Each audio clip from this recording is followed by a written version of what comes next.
Assalamualaikum warahmatullahi wabarakatuh. Semangat pagi. Salam Superb Salesman.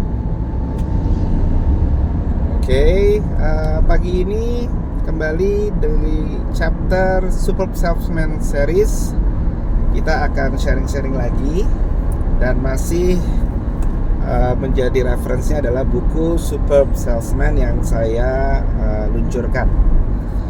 Jadi hari ini saya membeli topik yang cukup menarik, yaitu selling with heart, menjual dengan hati. Pengalaman saya 20 tahun di sales, saya melihat umumnya seorang salesman itu fokusnya adalah kepada ultimate goals, closing the deals. Nah, tetapi jika kita mau telaah lebih luas lagi, sebenarnya closing the deals itu adalah hanya impact ya, atas serangkaian proses yang disebut dengan selling cycle.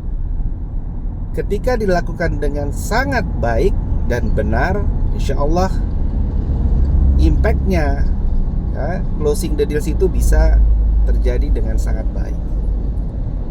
Jadi ketika bicara mengenai selling with heart, itu harus dimulai dengan mindset yang tepat ya. Ingat mindset yang tepatnya apa? Yaitu mindsetnya sebagai seorang problem solver ya. Ketika mindsetnya sudah tepat sebagai problem solver, memberikan solusi efektif terhadap kebutuhan dari customer kita, insya Allah ini semua rangkaian proses yang dilakukan sampai ultimate goals-nya, yaitu memberikan solusi yang terbaik, pun akan tercapai dengan baik ya. Nah, kita awali proses selling with heart ini setelah dari mindset yang tepat itu adalah dengan niat yang baik. Dengan niat yang baik, yaitu kita ingin menolong banyak orang dengan proses yang benar juga ya, selling cycle yang benar, sehingga kita benar-benar bisa memberikan solusi yang impact-nya akan sangat powerful terhadap kebutuhan dari para customer kita. Nah, kemudian attitude dasar yang harus kita miliki adalah empathy ya. Put our shoes on their shoes. Tempatkan diri kita pada posisi mereka. Dengan demikian, kita tahu persis ya, apa yang mereka alami, apa yang mereka butuhkan. Jadi dari POV-nya mereka. Nah, kemudian dengan paham POV-nya mereka, kita bisa menganalisa secara objektif ya. Dan fokusnya kembali lagi adalah yaitu kepada needs dari customer itu, bukan needs dari salesman. Banyak yang saya lihat karena fokusnya agar produk atau jasanya itu terjual, sehingga sudah mulai tidak fokus nih yang menjadi tujuannya ya. Jadi fokusnya lebih kepada diri sendiri ya. Bagaimana bisa close the deals, bisa berhasil mendapatkan sales, bisa mendapatkan penghasilan dari situ.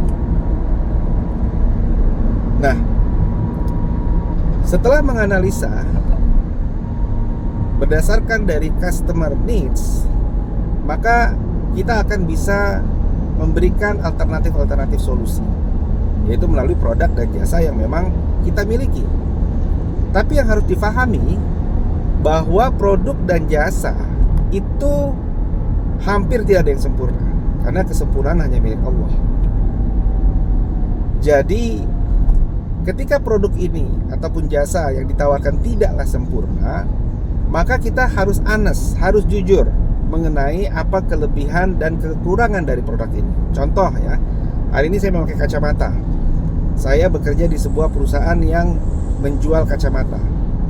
Kemudian saya akan menjelaskan apa kelebihan dan kekurangan dari kacamata ini. Misalnya lensanya bisa berubah warna, itu menjadi kelebihan ya. Di luar outdoor bisa berubah warna. Tetapi yang menjadi kekurangan apa? Misalnya lensanya ini kurang clear ya, kurang jernih. Nah, itu harus disampaikan. Jadi nanti ketika customer menggunakannya, itu akan sesuai dengan apa yang disampaikan atas produk dan jasa yang tadi dideskripsikan. Nah, tentunya ketidaksempurnaan ini itu bisa ditutupi atau dilengkapi dari keunggulan produk dari kompetitor. Kita tidak perlu merasa bahwa produk kita selalu nomor satu, ya. Di dunia ini kita bersaing dengan sehat, bersaing dengan objektif. Ketika bahkan kita menyampaikan bahwa lebih baik untuk Bapak kalau mau mencari kacamata yang clear, fungsinya Bapak bisa ambil dari produk ini. Nah, itu akan jauh lebih dihargai. Jadi itu bisa menjadi komplementer, pelengkap, ya. Karena memakai kacamata juga tidak hanya satu.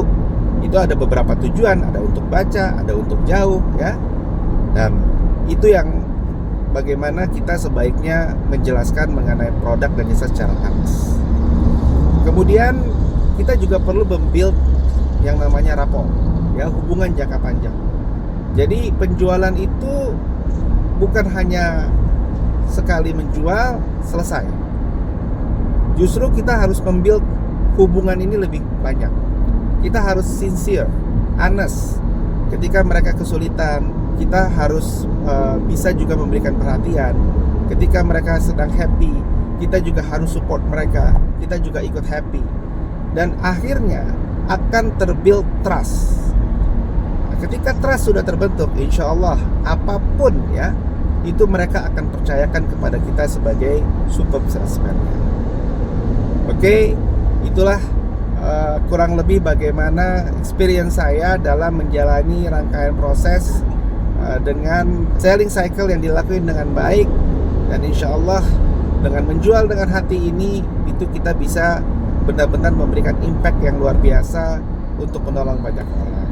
Oke, ikutin terus Superb Salesman Series, ada di YouTube, di Zaki Superb Salesman, ada juga di TikTok. Oke, have a productive day. Assalamualaikum warahmatullahi wabarakatuh. Semangat pagi, salam Superb Salesman.